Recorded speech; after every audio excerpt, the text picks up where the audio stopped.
London, 26 minutes, 9:30 p.m. We're starting with Canto 1, the Creation, Chapter 7, the son of Drona punished, and verse number 33.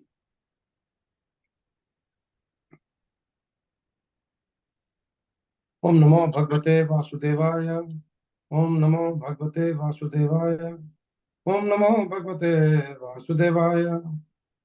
Om Ajnanatirmirandasya Jnananjana Shalakaya Chakshur Unmilitam Yena Tasmai Shri Guruve Namaha. Namam Vishnu Padaya Krishna Prestaya Bhutale Srimate Bhaktivedanta Swamini Namine. Namaste Saraswati Devi Gauravani Pracharine Nirvishesha Shunyavadi Paschatya Deshadarine. Jai Shri Krishna Chaitanya Prabhu Nityananda Shri Advaita Gadadhar Shivasati Gaur Bhakta Vranda. Hare Krishna, Krishna Krishna, Hare Hare. Hare Ram, Ram Ram, Hare Hare.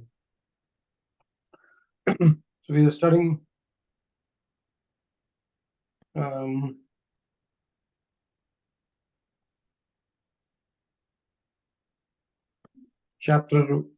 Canto 1, Chapter 7, the son of Drona punished, verse number 33. Tatasadya tarasa dharunam Gautamī sutam babandham shrutamaksha pashum rashanaya yatha. Tatasadya tarasa dharunam Gautamī sutam babandham Bhavandhamarsha tamraksha pashum rashanaya yatha. What word? Tataha, thereupon, asadya, arrested, tarasa, dexterously, darunam, dangerous, Gautamī sutam, the son of Gautamī, babandha, bound up, amarsha, angry, tamraksha, with copper red eyes, pashum, animal, rasanaya, by ropes, yatha, as it were. Translation and purport by His Divine Grace, A.C. Bhaktivedanta Swami Srila Prabhupada Ki Jai. Arjuna, his eyes blazing in anger like two red balls of copper, dexterously arrested the son of Gautamī and bound him with ropes like an animal. Purport. Aśvatthāma's mother, Kripi, was born in the family of Gautam. The significant point in this shloka is that Aśvatthāmā was caught and bound up with ropes like an animal. According to Sridhar Swami, Arjuna was obliged to catch the son of a brahman like an animal as a part of his duty dharma. The suggestion by Sridhar Swami is also confirmed in the later statement of Śrī Kṛṣṇa. Aśvatthāmā was a bona fide son of Dronacharya and Kripi, but because he had degraded himself to a lower status of life, it is proper to treat him as an animal and not as a brahmana. So here we can see that sometimes when we read these verses, we just read it without any understanding any emotions in that. If you understand that the big battle of Mahabharata is finished, Bhagavad Gita has been spoken, and Aśvatthāmā, the son of Dronacharya, has the son of Kripacharya, has killed the 5 children of Arjuna. Sorry, the five children. Anyway, so we see that before this, the brahmastra was released by Aśvatthāmā, and then Krishna here speaks for the first time in Srīmad Bhāgavatam, and he doesn't give any philosophy. He just speaks something very practical, and he tells Arjuna to release his brahmastra, and then 2 brahmastra collide in midair, and a huge fireball erupts. The description is given that the entire universe was scorched,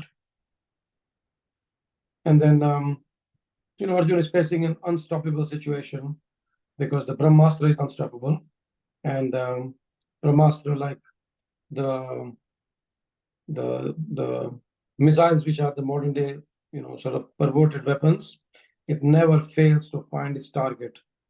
So this target was Parikshit Maharaj. And then Krishna speaks, and then the first word he speaks is the practical instructions. And then here we see that Arjuna, after the two Brahmastra have collided, he has brought the Brahmastra back, and then he is very, very angry. And in the next verse, we'll also see that Krishna also is very angry. Verse number 34.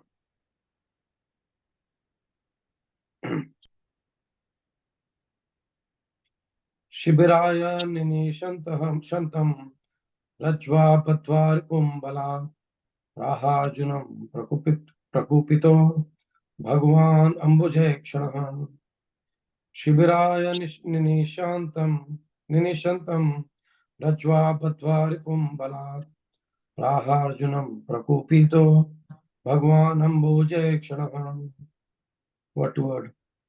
Shibiraya, on the way to the military camp, Ninishantam, while bringing him Rajwa by the ropes, Badhva bound up, Ripum, the enemy, Balat by force, Praha said, Arjunam unto Arjun, Prakupitaha, in an angry mood, Bhagavan, the personality of Godhead, Ambuj Ikshanaha, who looks with his lotus eyes. Does someone want to read the translation and purport, please?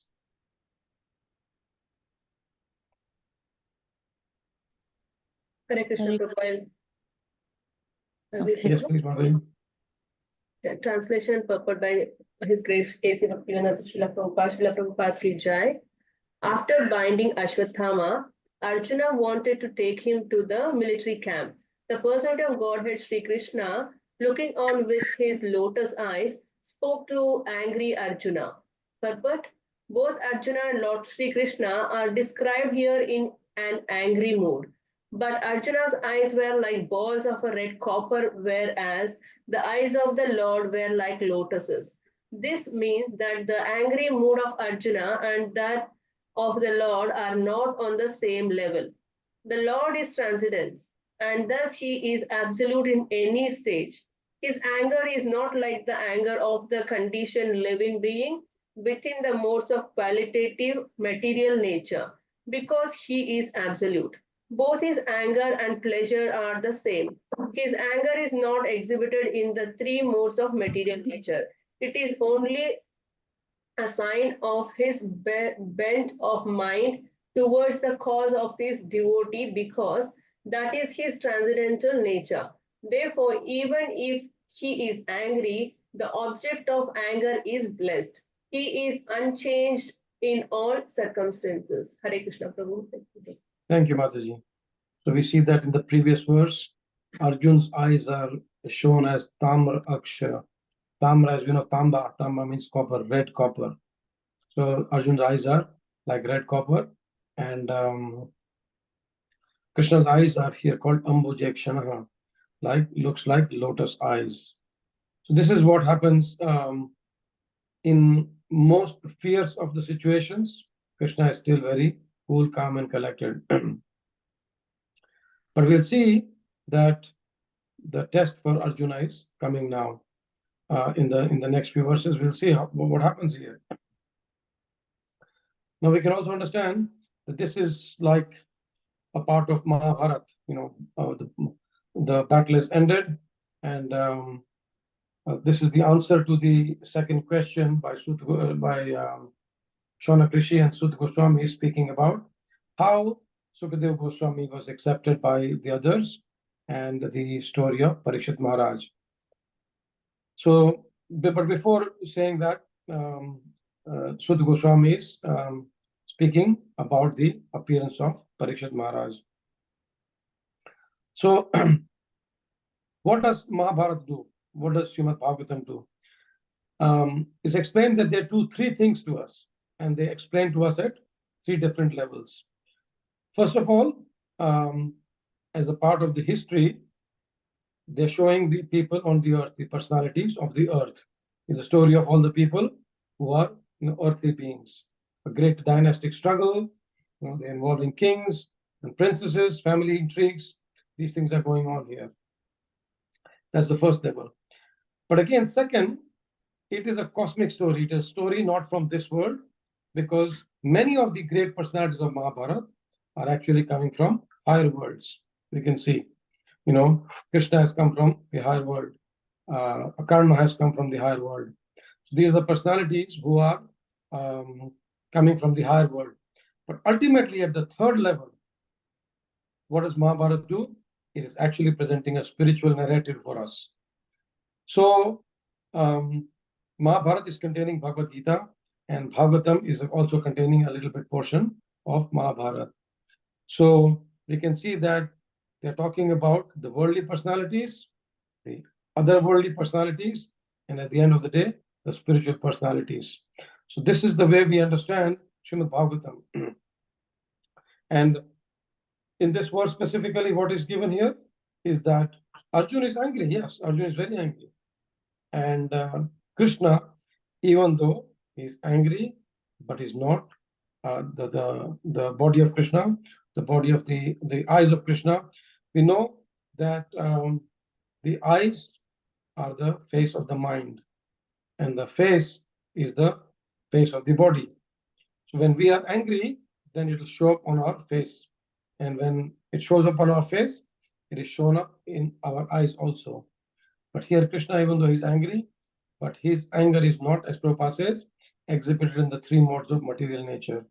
But Prabhupada says very beautifully, it's only a sign of his bent of mind towards the cause of his devotees, because that is his transcendental nature.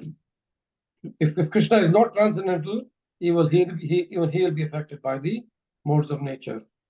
But here, Krishna is not getting affected by the modes of nature. Prabhupada says, even if he's angry, the object of anger is blessed.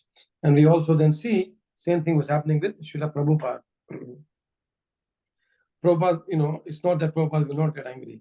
Prabhupada used to get angry, but immediately the next moment, the previous moment he's like thunderbolt, but the next moment he's like rose.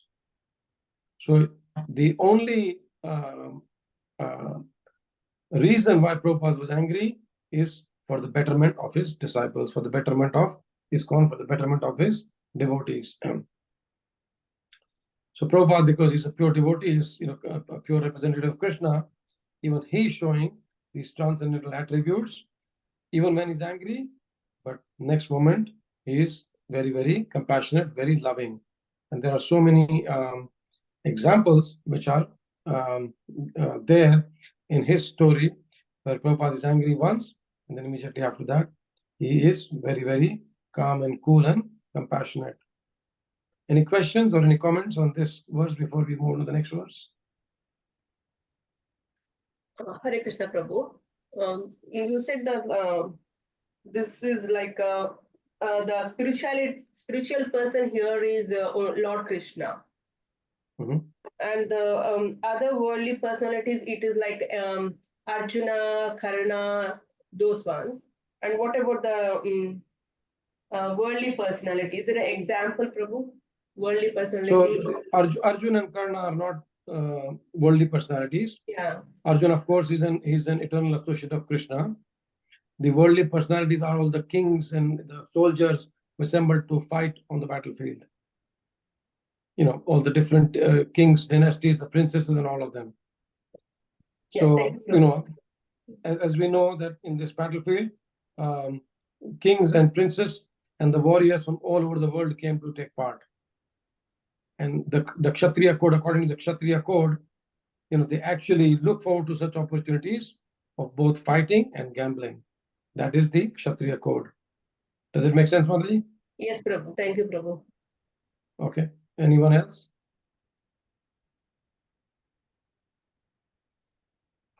Okay, so we must remember here that Krishna never gets angry. So as we are told that out of fear we should do bhakti. No, never a fear, because Prabhupada very clearly says here that Krishna is his anger also the sign of his bent towards the devotee.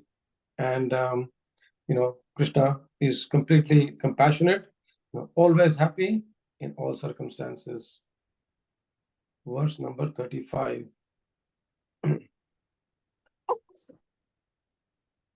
Mainam partha harshita tratum brahma-bandhum imam jahi yosa vangasa angasa suttam avadhin nishibalakan.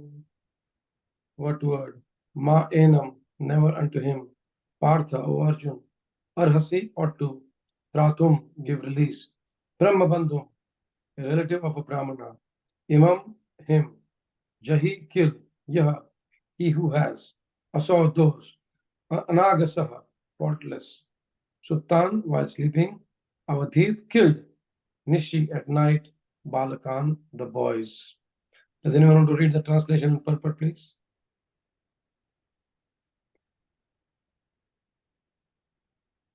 Hare Krishna, Prabhu, I can do. Yeah. Nilima, you go. Okay, thank you. Lord Shri Krishna said, O Arjuna, you should not show mercy by releasing this relative of a brahmana, brahma-bandhu, for he has killed innocent boys in their sleep. Purport. The word brahma-bandhu is significant. The person who happens to take birth in the family of a brahmana but is not qualified to be called a brahmana is addressed as the relative of a brahmana and not as a brahmana. The son of a high court judge is not virtually a high court judge, but there is no harm in addressing a high court judge's son as a relative of the honorable justice. Therefore, as by birth only one does not become a high court judge, so also one does not become a brahmana simply by birthright, but by acquiring the necessary qualifications of a brahmana. As the high court judgeship is a post for the qualified man, so also the post of a brahmana is attained by qualification only. The Shastra enjoin that if good qualification are seen in a person born in a family other than that of a brahmana, the qualified man has to be accepted as a brahmana. And similarly, if a person born in the family of a brahmana is void of brahminical qualification, then he must be treated as a non-brahmana, or in better terms, a relative of a brahmana. Lord Shri Krishna, the Supreme Personality of all religious principles, the Vedas, has personally pointed out these differences, and he is about to explain the reason for this in the following shloka. Thank you, Prabhu. Thank you, Mataji. Hare Krishna. Hare Krishna. So here, what is Krishna doing? He's now starting to test Arjuna, saying that you should not show mercy by releasing this brahma-bandhu, because he has killed innocent boys in the sleep. And Prabhupada, explains that yes, one who has killed innocent people in sleep, they must not be spared. And when we think of this story, I was thinking such an intriguing story here. All the tricks have been played before the war. All the politics has been also played before the war. The war is happening. Even when the war is happening, there are so many ups and downs happening in the war. Arjun taking vow to kill Jaidrath within the next 24 hours. The whole Kaura army trying to save Jaidrath, and then Krishna again playing a part there by covering the sun. The killing of Dronacharya. So many intrigues are happening here. So why when we think of it, Viras Krishna Prabhu always says that when we study the scriptures, we should study as Shunvan, Supatan, and Vichar. That we have to hear and read very carefully. Then we have to again read it, meditate on it, then again meditate deeply on it. So Bhāgavatam, Mahabharata, Bhagavad Gita, these are all great Vedic literatures. And on a surface, apparently, they have two contradictory purposes, two very contradictory purposes. The first of which, this is an interesting story. Just imagine, you're watching a movie, a very thrilling movie, a thriller movie, and it's almost going to end, and suddenly a twist comes up. So here also, the war has finished, and suddenly a twist comes up by Aśvatthāmā releasing a brahmastra, Arjuna releasing his own brahmastra, Arjuna capturing Aśvatthāmā and bringing to Krishna and the Pandavas. Such an intriguing story. The first purpose of these stories is to attract our interest. Because if these stories are not given, we won't be drawn into the text and we won't be able to take advantage of the spiritual medicine contained herein. Because this is the spiritual medicine Prabhupada is giving us. Hare Krishna. If we see this text and if you see this purport, Prabhupada is speaking more about who is the brahmaṇa, who is brahma-bandhu, and he's giving an example of a high court judge. The son of a high court judge automatically, without qualification, cannot be a high court judge. The same way, Aśvatthāmā is not behaving like a brahmana. He's not showing any of the quality. Samadamas tapasaucham arjum shantikyam jnana vijnanam astikyam brahma karma subhavajam. So he's not showing any of these qualities, whereas he's killed the 5 innocent children in their sleep. So Prabhupada is explaining that, okay, we might not call him any bad names. And Prabhupada says in better terms, he can be called a brahma-bandhu. But if we hear the story, it's actually very attractive, very intriguing. So the whole first purpose is for us to be attracted towards these stories. But second, and even the more profound one, is that there is a conscious attempt to tell the story, but on a higher level, there is a conscious attempt by Krishna to bring these activities to earth, to factually enact these pastimes, so that again and again, in his own theatrical way, is attracting us. So he's putting on a fantastic show in order to draw us into these activities and ultimately engage us spiritually. And Prabhupada does even a more amazing job by slowly revealing, what we don't know at all. I mean, before we read this verse, probably if we read this purport, we wouldn't have known who is a brahma-bandhu. Shastra says, Janmana jayate shudra, sanskarat bhavet dvija, Veda part bhavet vipra, brahma janati te brahmana. So even there, the Shastra is saying that yes, everyone is born a Shudra. And once you go through the sanskar, the ceremony of initiation, then you become a Dvija. When you study the scriptures, Veda, when you do the Veda part, you become a Vipra. But only after studying the Veda, when you know Brahma, when you know Krishna, you can become a Brahmana. But here Aśvatthāmā is showing all the qualities of not being a Brahmana. And Prabhupada says, yes, he must be treated as a non-Brahmana, or in better terms, the relative of a Brahmana. And then Prabhupada ends this purport with another attraction for the next verse. Lord Śrī Kṛṣṇa, the supreme authority of all religious principles, has personally pointed out these differences, and he is about to explain the reason for this in the following shlokas. So we go to verse number 36. Any questions or comments before we do that? Hare Krishna, Prabhu. Yes, Mami. Prabhu, you were mentioning 3 purposes, and you mentioned 2 2 of purposes. just 2? Yes. Okay. The first one is to attract us, Yeah. to these very, intriguing stories. But the second one is that after attracting us, then, to attract us spiritually. Yeah. Okay. That, yes, we will be attracted. And again, as I said, Prabhupada does an amazing job by giving his wonderful ecstatic purports so that we can really understand, yes, this is what actually it is. Okay. Just on the side note, actually, many of Prabhupada's purports are on what we call Panchanga Nyaya. I don't know whether we've discussed this before or no. Panchanga Nyaya means if you want to discuss and prove something, you mention a point, you expand on it, you refute that point yourself, You refute that, you rebut that refutation, and then ultimately give a conclusion. So many of the purport Prabhupada, makes a point, then he'll expand on it, then he'll give the other viewpoint, the opposing viewpoint, then he will defeat the opposing viewpoint, and finally he gives the conclusion. Like that. Any other questions? Can I? Yes, I have one.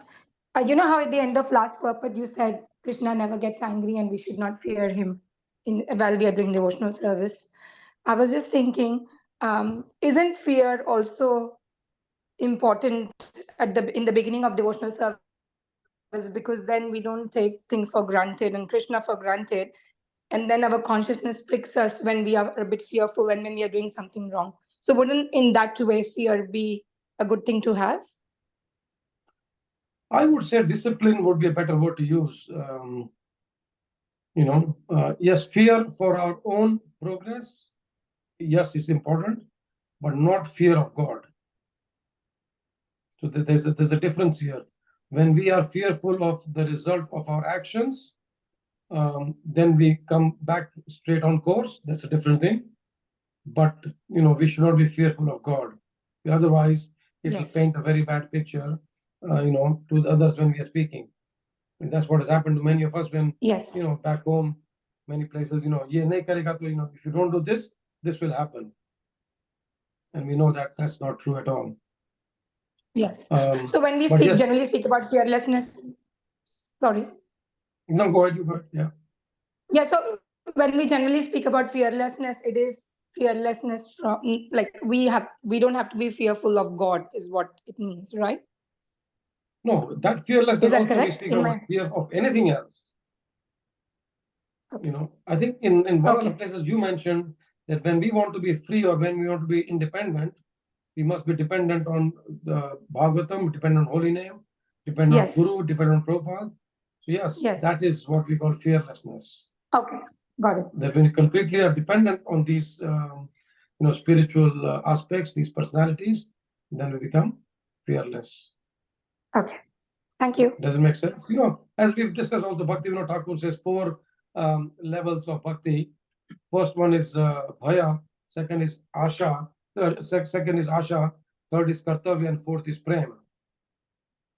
So when we have the bhaya, that's some people do that, but that's not the best. Then you have asha, then you have kartavya, and then you have the prema. Prema is the highest. Prabhupada has taught us how to do devotional service in prema. So it's 7 o'clock. I just want to read the 36th verse, the translation, and then we'll continue tomorrow.